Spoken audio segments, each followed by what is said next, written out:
আসসালামু আলাইকুম প্রিয় দর্শক, অন্য মঞ্চের আলোচনায় আপনাদের সকলকে আমন্ত্রণ জানাচ্ছি। শেখ হাসিনা বলছেন আওয়ামী লীগের নেতা কর্মীরা ছাড়াও সেসব মিছিলে সাধারণ মানুষরা স্বতঃস্ফূর্তভাবে অংশ নিচ্ছে, মায়েরা সন্তানদের পাশে এসে দাঁড়াচ্ছেন, তাদেরকে সাহস দিচ্ছেন, সমর্থন দিচ্ছেন। এগুলো থেকে স্পষ্ট বোঝা যাচ্ছে আওয়ামী লীগ আবারও উঠে দাঁড়াচ্ছে। শেখ হাসিনা বলছেন যে এই ৭৭তম প্রতিষ্ঠা বার্ষিকী ২৩শে জুন আওয়ামী লীগ পালনের কর্মসূচি ঘোষণার পর এই ভয়ে সরকার সেনাবাহিনী নামিয়েছে, বিজিবি নামিয়েছে, পুলিশ নামিয়েছে। এগুলো সবই প্রমাণ করছে যে সরকার কতটা দুর্বল হয়ে পড়ছে, এবং প্রমাণ হচ্ছে যে এসব শক্তি খাটিয়ে আওয়ামী লীগকে কিছুতেই দমিয়ে রাখা যাবে না। মে মাসের মাঝামাঝি প্রথম শেখ হাসিনা ঘোষণা করেছিলেন যে খুব শিগগিরই মাথা উঁচু করে দেশে ফিরব। তারপর থেকেই সরকার থেকে শুরু করে প্রশাসন, আওয়ামী লীগ বিরোধী রাজনৈতিক শক্তিগুলোর মধ্যে এক ভয়াবহ আলোড়ন এবং আতঙ্ক শুরু হয়েছে যে শেখ হাসিনা এমন ঘোষণা দিয়ে ফেললেন কোন আত্মবিশ্বাস এবং কোন শক্তির জোরে। এরপর এখন এসে শেখ হাসিনা প্রথমবারের মতো নিজ মুখে একটি সংবাদ মাধ্যম, ভারতের শীর্ষস্থানীয় সংবাদ মাধ্যম এনডিটিভিকে দেওয়া সাক্ষাৎকারে নিজে একটা তারিখ ঘোষণা করেছেন, একটা ডেডলাইন ঘোষণা করেছেন, একটা সময়সীমা ঘোষণা করেছেন তার দেশে ফেরার। স্পষ্ট ভাষায় শেখ হাসিনা তার এই ইমেইল সাক্ষাৎকারে জানিয়ে দিয়েছেন এবছরেই তিনি নিজ দেশে ফিরবেন। এনডিটিভি খুব স্বাভাবিকভাবেই এমন ঘোষণা যেহেতু শেখ হাসিনা নিজ মুখে প্রথমবারের মতো এলো, কাজেই সেটিকেই তাদের শিরোনাম করেছে I will return to my country this year. এবছরেই আমি নিজ দেশে ফিরব। শেখ হাসিনার এই এক্সক্লুসিভ বিশেষ সাক্ষাৎকারটি ছেপে এনডিটিভি এই ঘোষণাটি শেখ হাসিনা যে সম্পূর্ণভাবে তার দল এবং রাজনৈতিক পরিস্থিতি আঁচ করতে পেরেই মে মাসে এই শিগগিরই মাথা উঁচু করে দেশে ফিরবো এই ঘোষণাটা দেওয়া শুরু করেছিলেন, সেটা সম্ভবত আরো স্পষ্টভাবে বোঝা গেল। এনডিটিভির সাক্ষাৎকারে এনডিটিভির সাংবাদিক সরাসরি বলেছেন যে শেখ হাসিনা এমন একটা সময় পার করছেন, একদিকে তাকে দেশ ছাড়তে হয়েছে, অন্যদিকে তিনি মৃত্যুদণ্ডের মুখোমুখি এখন তার দেশে, তার রাজনৈতিক দল আওয়ামী লীগ নিষেধাজ্ঞার সম্মুখীন। এমন অবস্থায় সাবেক প্রধানমন্ত্রী শেখ হাসিনার জন্য সময়টা যেন কিছুতেই এর চেয়ে বেশি খারাপ হতে পারতো না। কিন্তু এনডিটিভি বলছেন শেখ হাসিনা তবু আনফেজড, মানে একেবারে অবিচল আছেন, এবং তিনি বলেছেন যে নির্বাসন থেকে তিনি এবছর দেশে ফিরবেন, কারণ তার দল আওয়ামী লীগ তো একটা রাজনৈতিক দল মাত্র নয়, একটা সংগঠন মাত্র নয়, এটি একটি ফোর্স, এটা একটা শক্তি। এবং শেখ হাসিনা এই সাক্ষাৎকারে বলেছেন যে বাংলাদেশের সংখ্যালঘুদের ওপর যে কোনো হামলা আসলে বাংলাদেশের মুক্তিযুদ্ধের ওপর হামলা, স্বাধীনতার ওপরে হামলা বলে তিনি মনে করেন। এই যে এনডিটিভির সঙ্গে এই এক্সক্লুসিভ ইমেইল ইন্টারভিউটিতে শেখ হাসিনা নানা বিষয়ে কথা বলেছেন। অনেকগুলো খুব নতুন প্রশ্ন এনডিটিভি তার দিকে করেছে, কিন্তু যেটা খুব স্বাভাবিক প্রথম প্রশ্ন, সেটাই এনডিটিভিরও প্রথম প্রশ্ন ছিল যে আপনি প্রায়শই এখন বলছেন আপনি দেশে ফিরবেন, আপনার সমর্থকেরাও এ বিষয়ে খুবই উজ্জীবিত যে খুব শিগগিরই আপনি বাংলাদেশে ফিরবেন, অনেক নেতারা বলছেন এবছরেই ফিরবেন, কিন্তু মৃত্যুদণ্ড মাথায় নিয়ে এই সিদ্ধান্ত আসলে কতটা বাস্তবসম্মত? শেখ হাসিনা বলছেন এটা তো আমার কোনো ব্যক্তিগত ইচ্ছা, উচ্চাকাঙ্ক্ষা কিংবা মানে আমার আকাঙ্ক্ষার সঙ্গে সম্পৃক্ত নয়, এটা অনেক বেশি সম্পৃক্ত বাংলাদেশের মানুষের রাজনৈতিক অধিকার, গণতন্ত্র পুনরুদ্ধার, আইনের শাসন প্রতিষ্ঠা এবং বাংলাদেশে আবারও মুক্তিযুদ্ধের চেতনা ফিরিয়ে আনার সঙ্গে। কারণ শেখ হাসিনা বলছেন আমি রাজনীতিটা ক্ষমতার জন্য করি না, আমি বাংলাদেশের জনগণের জন্য করি এবং বঙ্গবন্ধুর সোনার বাংলা বাস্তবায়নের জন্য করি। কাজেই ওই মৃত্যুদণ্ডের রায় সেটা তো কোনো ন্যায় বিচার না, এটা একটা ইললিগাল, বেআইনি, আনকনস্টিটিউশনাল, অসাংবিধানিক এবং রাজনৈতিকভাবে উদ্দেশ্য প্রণোদিত একটা প্রক্রিয়া। কাজেই যখন রাজনৈতিক প্রতিশোধের হাতিয়ার হিসেবে আইন বিভাগকে, বিচার বিভাগকে ব্যবহার করা হয়, তখন সেই বিচার নিয়ে ভাববার কিছু নাই। এর আগেও আওয়ামী লীগকে নেতৃত্ব শূন্য করতে বিচার বিভাগকে রাজনৈতিক প্রতিশোধের হাতিয়ার হিসেবে ব্যবহারের চেষ্টা হয়েছে, তখনও এগুলো ফেল করেছে, ব্যর্থ হয়েছে। এ দফায়ও এই উদ্যোগ ফেল করবে। এবং তিনি বলেছেন যে 1975 সালে তিনি তার পিতামাতাকে হারিয়েছেন, ভাইকে হারিয়েছেন, পুরো পরিবারকে হারিয়েছেন। 21শে আগস্ট তার উপর গ্রেনেড হামলা হয়েছে, এরপরেও অনেকবার তার উপর জীবনের ওপর হামলা হয়েছে, কিন্তু তিনি তো মৃত্যুকে কখনোই ভয় করেন নাই। তিনি বাংলাদেশের জনগণের জন্যই প্রায় পুরো জীবনটা কাজ করেছেন, কারণ বাংলাদেশের জনগণের সঙ্গে তার জীবনটা ওতপ্রোতভাবে জড়িয়ে গেছে আওয়ামী লীগের সঙ্গে, গণতন্ত্রের জন্য সংগ্রামের সঙ্গে এবং বাংলাদেশের উন্নয়নের সঙ্গে।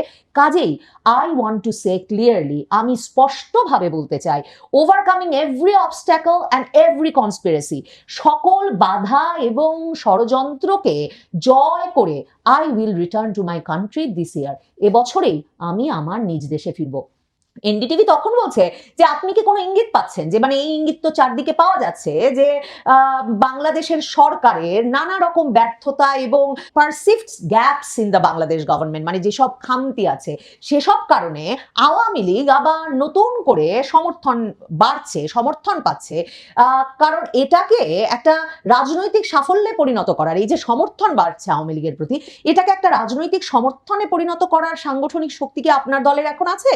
তখন শেখ হাসিনা বলছেন আওয়ামী লীগ তো কোনো কাগজের সংগঠন নয়, এটা একটা রাজনৈতিক শক্তি, বাংলার মাটিতে, বাংলার জনগণের ভেতরে, বাংলার ইতিহাস ঐতিহ্যের সাথে জড়িত একটা সংগঠন, এবং যার সঙ্গে বাঙালির যে জাতিসত্তার যে পরিচয় তা অঙ্গাঙ্গিভাবে জড়িত। ৭৭ বছরের ইতিহাসে আওয়ামী লীগের উপর অনেকবার নানা রকম হামলা হয়েছে, নানাভাবে আওয়ামী লীগকে রক্তাক্ত করা হয়েছে, নিষিদ্ধ করা হয়েছে, কিন্তু প্রতিবারই আওয়ামী লীগ জনগণের শক্তিতে ফিরে এসেছে। কাজেই কারো ব্যর্থতা বা সাফল্য, মানে এখনের সরকার ব্যর্থ হচ্ছে কি সফল হচ্ছে, এর ওপর আওয়ামী লীগের রিটার্ন ডিপেন্ড করে না, নির্ভর করে না।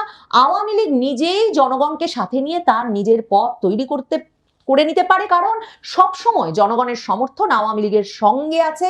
শেখ হাসিনা বলেছেন যে তার নেতাকর্মীদের প্রতি ৭৭তম প্রতিষ্ঠা বার্ষিকীতে তার একটাই অনুরোধ, আহ্বান, যে মানুষের পাশে থাকতে হবে এবং ঐক্যবদ্ধ থাকতে হবে। শেখ হাসিনা বলছেন যে আওয়ামী লীগ জনগণের সাথে ছিল, আছে এবং থাকবে।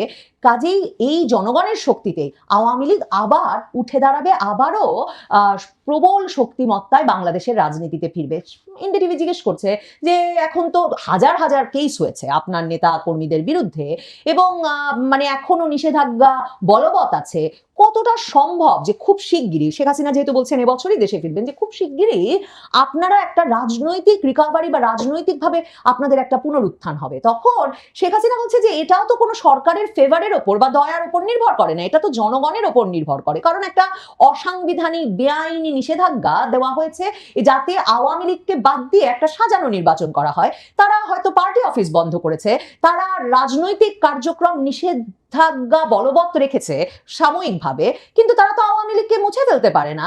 এর মধ্যেই আওয়ামী লীগ উঠে দাঁড়াতে শুরু করেছে, ব্যাপক নির্যাতন এবং দমন চালানো হচ্ছে আইন শৃঙ্খলা রক্ষাকারী বাহিনীগুলোকে দিয়ে, কিন্তু তারপরেও প্রতিদিন বাংলাদেশের বিভিন্ন জেলায়, উপজেলায়, ইউনিয়নে, গ্রামে, বিভিন্ন অঞ্চলে আওয়ামী লীগ এবং তার অঙ্গ সংগঠনগুলোর সমর্থনে মিছিলের পর মিছিল হচ্ছে। শেখ হাসিনা বলছেন আওয়ামী লীগের নেতা কর্মীরা ছাড়াও সেসব মিছিলে সাধারণ মানুষরা স্বতঃস্ফূর্তভাবে অংশ নিচ্ছে, মায়েরা সন্তানদের পাশে এসে দাঁড়াচ্ছেন, তাদেরকে সাহস দিচ্ছেন, সমর্থন দিচ্ছেন। এগুলো থেকে স্পষ্ট বোঝা যাচ্ছে আওয়ামী লীগ আবারও উঠে দাঁড়াচ্ছে। শেখ হাসিনা বলছেন যে এই ৭৭তম প্রতিষ্ঠা বার্ষিকী ২৩শে জুন আওয়ামী লীগ পালনের কর্মসূচি ঘোষণার পর এই ভয়ে সরকার সেনাবাহিনী নামিয়েছে, বিজিবি নামিয়েছে, পুলিশ নামিয়েছে। এগুলো সবই প্রমাণ করছে যে সরকার কতটা দুর্বল হয়ে পড়ছে, এবং প্রমাণ হচ্ছে যে এসব শক্তি খাটিয়ে আওয়ামী লীগকে কিছুতেই দমিয়ে রাখা যাবে না। সরকারের উচিত ছিল যে সরকার ভুয়া মামলাগুলো তুলে নেবে, সরকার এই যে একটা বেআইনি নিষেধাজ্ঞা আওয়ামী লীগের উপর দিয়ে রাখা হয়েছে সেটা তুলে নেবে এবং রাজবন্দীদেরকে মুক্তি দেবে। কিন্তু শান্তিপূর্ণ রাজনৈতিক কার্যক্রম চালাতে না দিয়ে এখনো যে ক্ষমতা দখলকারী পক্ষ একটা সামান্য গণতান্ত্রিক পরিসরও তৈরি করছে না, তার ফলে সাধারণ মানুষের ভেতরে যে অ্যাঙ্গার, যে ক্ষোভ, যে বেদনা এবং গণতন্ত্রের জন্য যে আকাঙ্ক্ষা তৈরি হচ্ছে, তার একত্র হয়ে বাংলাদেশের মানুষই আওয়ামী লীগকে ফিরিয়ে আনার পথ তৈরি করবে। শেখ হাসিনাকে এনডিটিভি জিজ্ঞেস করেছিল যে এমন খবরও তো আছে যে বিএনপির সঙ্গে আপনাদের পর্দার অন্তরালে আওয়ামী লীগকে রাজনীতি ফেরানোর বিষয়ে আলোচনা চলছে, এরকম কোনো ঘটনার কি সত্যি সত্যতা আছে? শেখ হাসিনা বলছেন যে এই ধরনের মানে প্রোপাগান্ডা, গুজব সবসময় ষড়যন্ত্রকারীরা ছড়ায় যাতে সাধারণ মানুষকে বিভ্রান্ত করা যায়। কিন্তু আমার অবস্থান খুব স্পষ্ট, আমার অবস্থান হচ্ছে বাংলাদেশের গণতন্ত্র, বাংলাদেশের জনগণের বা আওয়ামী লীগের রাজনৈতিক অধিকার, জনগণের ভোটাধিকার কিংবা বিচার, এগুলো কোনো গোপন সলা পরামর্শ বা দর কষাকষির বিষয় নয়, সিক্রেট বার্গেনিং এর বিষয় নয়, এগুলো জনগণের সাংবিধানিক অধিকার। কাজেই কেউ কোনো ফেভার করবেন না যখন তিনি আসলে আওয়ামী লীগের ওপর থেকে নিষেধাজ্ঞা তুলে নেবেন। সেটা একটা গণতান্ত্রিক রাষ্ট্রের একেবারে মিনিমাম রিকোয়ারমেন্ট, একেবারে সবচেয়ে স্বল্পতম চাওয়া। Justice is not charity either. কারো জন্য ন্যায় বিচার নিশ্চিত করাটাও আসলে কোনো মানে দয়ার দান নয়, এগুলো সবই মৌলিক অধিকার। শেখ হাসিনা বলছেন, আমি সবসময় রাজনৈতিক সমাধানের পক্ষে, কিন্তু সকল রাজনৈতিক সমাধানকে উন্মুক্ত, ওপেন, প্রিন্সিপালড, ন্যায়নিষ্ঠ এবং based on the aspirations of the people হতে হবে, জনগণের আকাঙ্ক্ষার সঙ্গে সামঞ্জস্যপূর্ণ হতে হবে। এটা কোনো সিক্রেট ডিল, গোপন চুক্তির বিষয় হতে পারে না। বাংলাদেশ আওয়ামী লীগ কারো কাছ থেকে কোনো রাজনৈতিক দয়া প্রত্যাশা করে না। আওয়ামী লীগ সাংবিধানিক অধিকার ফেরত চায় রাজনীতি করার। শেখ হাসিনাকে জিজ্ঞেস করা হয়েছিল এই সাক্ষাৎকারে যে তিনি নিজে কেমন আছেন এই নির্বাসনের জীবনে, তার সঙ্গে তার কন্যা সাইমা ওয়াজেদের নিয়মিত দেখা হয় কিনা। কারণ সাইমা ওয়াজেদ বিশ্ব স্বাস্থ্য সংস্থার কাজে 2024-এর আগস্টের আগে থেকেই দিল্লিতেই ছিলেন। সেটা মাথায় রেখেই এনডিটিভি সম্ভবত এই প্রশ্ন করেছে। শেখ হাসিনা বলছেন যে দীর্ঘ সময় হয়েছে তার নিজের কোনো ব্যক্তিগত জীবন নাই, তিনি বাংলাদেশের জনগণের জন্যই তার জীবনটাকে উৎসর্গ করেছেন। এখনো বাংলাদেশ একটা খুব কঠিন সময় পার করছে এবং শেখ হাসিনা বলছেন তাকে বিশেষভাবে বেদনাহত করে যে এরকম একটা সময়ে তিনি বাংলাদেশের মানুষের পাশে থাকতে পারছেন না। তার হৃদয়টা বাংলাদেশেই পড়ে আছে, পরিবারের সদস্যদের সঙ্গে তার নিয়মিত যোগাযোগ আছে, সে কথাটা তিনি বলেছেন। শেখ হাসিনা বলছেন যে মাটিতে তার বাবার কবর, যে মাটির সঙ্গে তার পরিবারের সদস্যদের রক্ত মিশে আছে, যেখানে তার নেতা কর্মীরা এখন ভয়াবহ দমন নির্যাতনের শিকার হচ্ছেন, সেই মাটি থেকে দূরে থাকাটাই এখন সবচেয়ে বড় কষ্ট তার জন্য। শেখ হাসিনা বলছেন যে বাংলাদেশ। নমস্কার, আমি তরুণ ঘোষ। শেখ হাসিনা এবছরই দেশে ফিরছেন। এটা আমার কথা নয়, এটা হচ্ছে শেখ হাসিনার কথা। তিনি 28 তারিখে এনডিটিভি ওয়ার্ল্ডকে একটা বিস্তারিত দিয়েছেন, মানে তার সাক্ষাৎকার দিয়েছেন। সেখানে লেখা হচ্ছে, I will return to my country this year, Sheikh Hasina. Any attack on minorities is an attack on the independence of Bangladesh. Stressed Sheikh Hasina is an interview with NDTV. ভালো করে ডেটটা দেখে নিন। ডেটটা হচ্ছে 28 জুন 13:45, 2026। NDTV word. আমি এখানে ইংরেজিটা দিয়ে দিচ্ছি, পাশাপাশি আমি বাংলাতে বলেও দিচ্ছি আপনাদের সুবিধার জন্য। দেশের সাবেক প্রধানমন্ত্রী শেখ হাসিনা বলেছেন, সব বাধা ষড়যন্ত্র অতিক্রম করে আমি এবছরই দেশে ফিরে আসব। প্রায় 2 বছর আগে দেশ ছাড়তে বাধ্য হওয়ার পর এই প্রথম একটি বিস্তারিত একান্ত সাক্ষাৎকারে তিনি বাংলাদেশের বর্তমান রাজনৈতিক পরিস্থিতি, আওয়ামী লীগের ভবিষ্যৎ, সংখ্যালঘুদের নিরাপত্তা, গণতন্ত্র, বিচার ব্যবস্থা এবং নির্বাসিত জীবন নিয়ে কথা বলেছেন। প্রশ্ন করা হয়েছে, আপনার বিরুদ্ধে মৃত্যুদণ্ডের রায় রয়েছে, এরপর আপনি এবছর দেশে ফেরার কথা বলছেন, এটি কতটা বাস্তবসম্মত? শেখ হাসিনা বলছেন, আমার দেশে ফেরা ব্যক্তিগত উচ্চাকাঙ্ক্ষার বিষয় নয়, এটি বাংলাদেশের মানুষের রাজনৈতিক অধিকার, গণতন্ত্র প্রতিষ্ঠা, আইনের শাসন এবং মুক্তিযুদ্ধের চেতনা পুনরুদ্ধারের সঙ্গে জড়িত। আমি ক্ষমতার জন্য রাজনীতি করি না, আমি রাজনীতি করি বাংলাদেশের মানুষের জন্য, কল্যাণের জন্য এবং জাতির পিতা বঙ্গবন্ধু শেখ মুজিবুর রহমানের স্বপ্নের সোনার বাংলা গড়ার জন্য। আমার বিরুদ্ধে দেওয়া রায় কোনো ন্যায় বিচার নয়, এটি অবৈধ, অসাংবিধানিক এবং রাজনৈতিক উদ্দেশ্য প্রণোদিত প্রক্রিয়ার অংশ। আমি মৃত্যুকে ভয় পাই না। 1975 সালে আমি আমার বাবা, মা, ভাই এবং প্রায় পুরো পরিবারকে হারিয়েছি। 21শে আগস্ট গ্রেনেড হামলার মাধ্যমে আমাকে হত্যার চেষ্টা করা হয়েছিল। জীবনে বহু ষড়যন্ত্রের মুখোমুখি আমি হয়েছি, কিন্তু প্রতিবারই আমি জনগণের পাশে দাঁড়িয়েছি। জনগণের ভোটে 5 বার প্রধানমন্ত্রী নির্বাচিত হয়েছি এবং দেশের উন্নয়নের কাজ করেছি। তাই আমি স্পষ্টভাবে বলতে চাই, সব বাধা ও ষড়যন্ত্র অতিক্রম করে আমি এবছরই দেশে ফিরব। প্রশ্ন, অনেকে মনে করেছেন আওয়ামী লীগ আবার জনসমর্থন ফিরে পাচ্ছে, দলটি কি রাজনৈতিকভাবে ঘুরে দাঁড়াতে পারবে? শেখ হাসিনা বলছেন, আওয়ামী লীগ কোনো কাগজের সংগঠন নয়, এটি বাংলার মাটি, মানুষ, ইতিহাস এবং বাঙালি জাতিসত্তার সঙ্গে গভীরভাবে যুক্ত এবং রাজনৈতিক শক্তি। 77 বছরের ইতিহাসে আওয়ামী লীগ বহুবার হামলার শিকার হয়েছে, রক্ত দিয়েছে, নিষিদ্ধ হয়েছে, কিন্তু প্রতিবারই জনগণের শক্তিতে আবার ফিরে এসছে। আওয়ামী লীগের পুনরুত্থান কোনো কারো ব্যর্থতার উপর নির্ভর করে না, জনগণই আমাদের শক্তি। বর্তমান সরকারের আমলে দেশে গণতন্ত্র নেই, আইনের শাসন নেই, নিরাপত্তা নেই, অর্থনীতি দুর্বল হয়ে গিয়েছে, সংখ্যালঘুরা আক্রান্ত হচ্ছে এবং উগ্রবাদ বাড়ছে। আওয়ামী লীগের নেতাকর্মীরা ভয়াবহ নির্যাতনের শিকার হচ্ছেন, কিন্তু জনগণ অতীত এবং বর্তমানের পার্থক্য বুঝতে পারছে এখন। প্রশ্ন, দল নিষিদ্ধ, হাজার হাজার মামলা রয়েছে, এই অবস্থা আওয়ামী লীগের রাজনৈতিক পুনরুদ্ধার কতটা সম্ভব? শেখ হাসিনা বলছেন, আওয়ামী লীগের ভবিষ্যৎ কোনো সরকারের দয়ার উপর নির্ভর করে না, জনগণের উপর নির্ভর করে। নিষেধাজ্ঞা দিয়ে দলীয় কার্যালয় বন্ধ করে দেওয়া যেতে পারে, রাজনৈতিক কর্মকাণ্ড সাময়িকভাবে দমন করা যেতে পারে, কিন্তু মানুষের হৃদয় থেকে আওয়ামী লীগকে মুছে ফেলা যাবে না।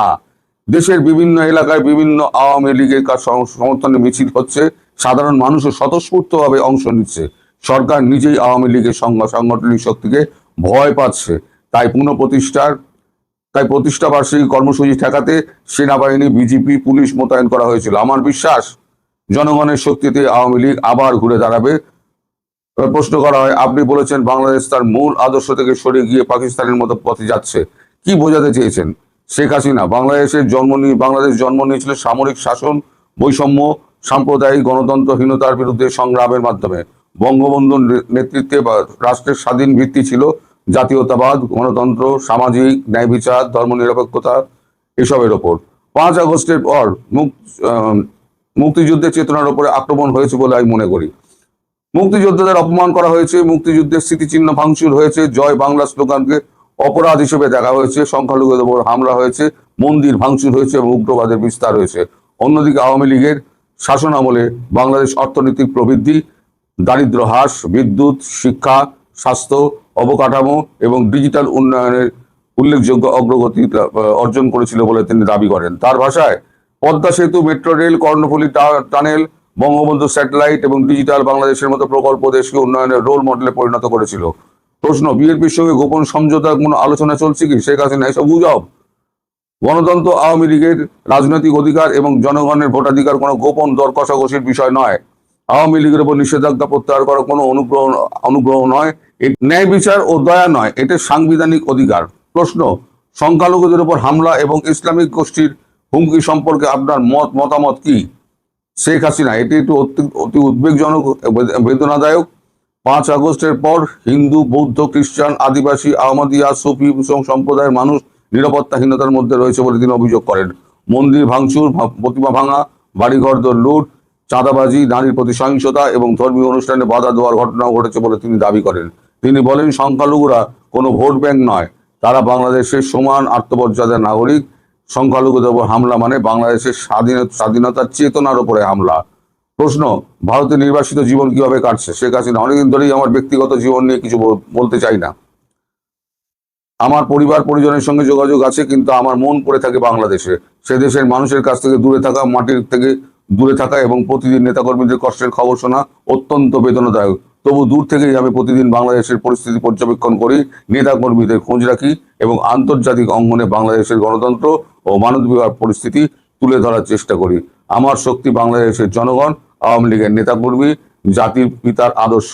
আমি বিশ্বাস করি বাংলাদেশের মানুষ আবার গণতন্ত্র ফিরে আনবে এবং জনগণের শক্তি দিয়ে আওয়ামী লীগ আবার ঘুরে দাঁড়াবে। তার মানে দৃঢ় প্রতিজ্ঞ শেখ হাসিনা ফের বাংলাদেশে এবছরই ফিরছেন। আমি যেটা বলেছিলাম, আগামী 2 মাসের মধ্যে, আপনারা অনেকে হেসেছিলেন, গুজববাজ বলেছিলেন আর কত গুজব চালাবেন। আজকে তিনি নিজে এনডিটিভি ওয়ার্ল্ডকে ভারতবর্ষের নয়, বিশ্বের অন্যতম একটা শ্রেষ্ঠ গণমাধ্যমকে তিনি আজকে একটি লম্বা ইন্টারভিউ, গতকালকে লম্বা একটি 28 তারিখে লম্বা একটি ইন্টারভিউ দিয়েছেন। তাতে তিনি আদ্যপান্ত পরিষ্কার করে বলে দিয়েছেন তিনি কি চাইছেন, তিনি কবে ফিরবেন, তিনি কি করতে চাইছেন, তার আগামী পরিকল্পনা কি এবং তার মাথার মধ্যে কি আছে, তার ভাবনা চিন্তা সমস্তটা একদম পরিষ্কার বলে দিয়েছেন। অতএব আমি যেটা বলছিলাম, ভারতবর্ষ ভেতরে ভেতরে ভেতরে ভেতরে তৈরি হচ্ছে, সমস্ত অঙ্ক ঠিক হয়ে গিয়েছে। এইবার শুধু আসল খেলার প্রয়োজন, সেই খেলাটা এইবারে খেলা হবে। দেখুন, চীনের সঙ্গে কথা হয়ে গেছে, আমেরিকা বারবার দৌড়চ্ছে। ভারত কিন্তু আমেরিকার কাছে দৌড়য়নি, একবারও যায়নি, বরং বলেছিল আমাদের ব্যাপার আমরা মিটিয়ে নেবো, আপনার নাক গলাতে হবে না। ভারতের কাছে আর্জি দেওয়া হয়েছিল, ভারত কিন্তু সেই আর্জি খারিজ করে দিয়েছে। আবার মার্কো রুবিওর খবর আমি সকালবেলা করলাম যে মার্কো রুবিও প্রস্তাব দিয়েছে যে প্রেসিডেন্ট ট্রাম্প তিনি এখানে এসে দুটি বিষয়ে কথা বলবেন, একটা হচ্ছে ট্যারিফ,